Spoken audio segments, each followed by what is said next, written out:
Сәлем достар, менің арнама қош келдіңіздер. Егер сіздер осындай панкейк пісіргілеріңіз келсе, онда осы видеоны толық көріңіздер.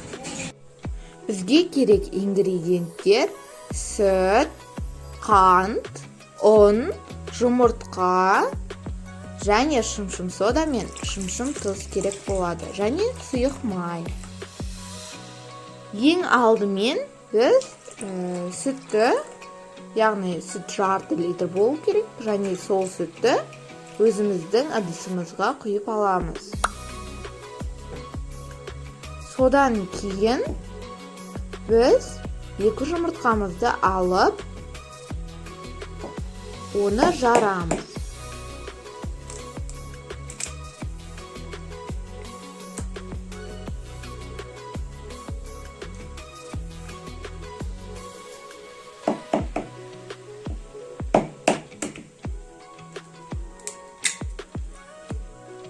Және де 2 жұмыртқаны жарып алғаннан кейін жақсылап, дұрыстап араластырып аламыз. Дұрыстап, ол яғни сүт сарғайғанға дейін жақсылап араластыруымыз керек.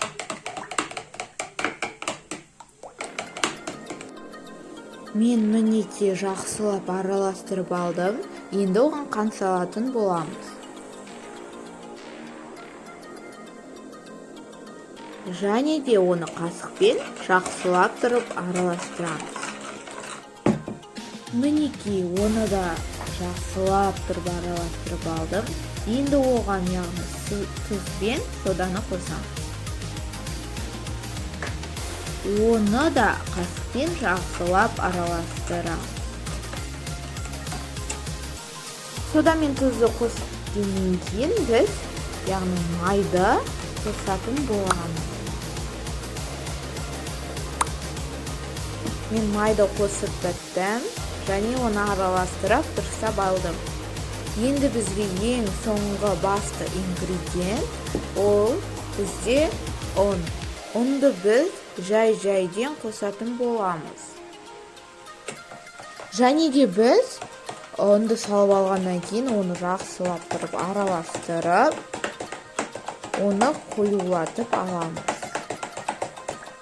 Яғни сіздерде араластырған кезде көптеген түйіршіктер шығуы мүмкін.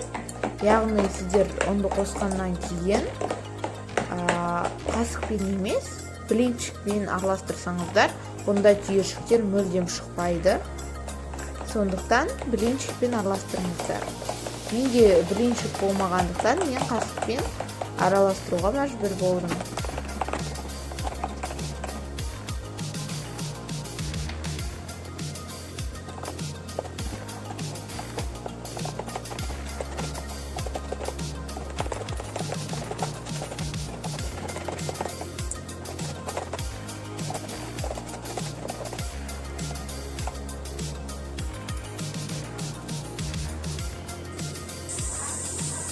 Мен табаны қыздырып алдым.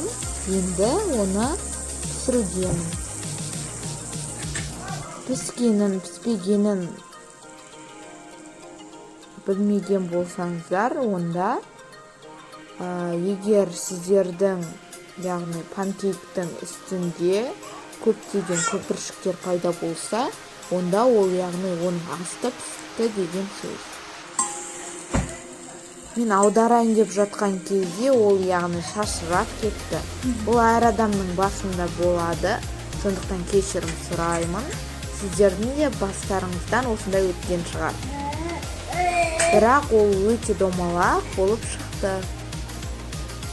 Егер сіздерге осы видеода панкейктің рецепті ұнаса, онда бұл видеоға және рецептке лайк басып, комментария жазып, және де колокольчикті басып, тіркеліп, және менің видеомнан қалмаңыздар. Сау болыңыздар.